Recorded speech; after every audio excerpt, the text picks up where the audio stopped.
werde die Spaltung der Republik nicht zulassen. Meine Verhandlungen werden nicht scheitern. Falls doch, gibt es nicht genügend Jedi, um die Republik zu schützen. Wir sind Hüter des Friedens, keine Soldaten. Ich mag es nicht, wenn du das tust. Entschuldigt, Meister. Ich hatte vergessen, dass ihr nicht gerne fliegt. Ja, du hast ihn verloren. Entschuldigt mich bitte. Ich hasse es, wenn er das tut. Anakin, unternimm nichts, ohne zuerst meine Zustimmung oder die des Rates einzuholen. Du brauchst keine Lektionen mehr. Ich weiß, du wirst einst der mächtigste aller Jedi sein. Der Junge hat außerordentliche Fähigkeiten. Und Sie haben ihn arrogant gemacht. Verzeiht mir. Ich bin hier für die Sicherheit zuständig, my lady. Sie benutzen einen Kopfgeldjäger namens Jango Fett, um eine Klonenarmee zu erschaffen.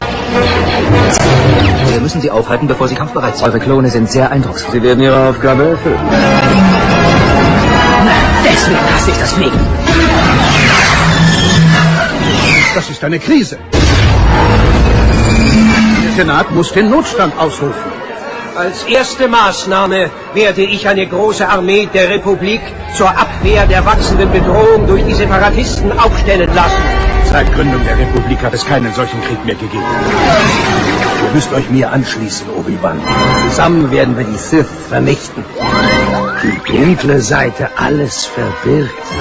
In großer Gefahr du dich befindest.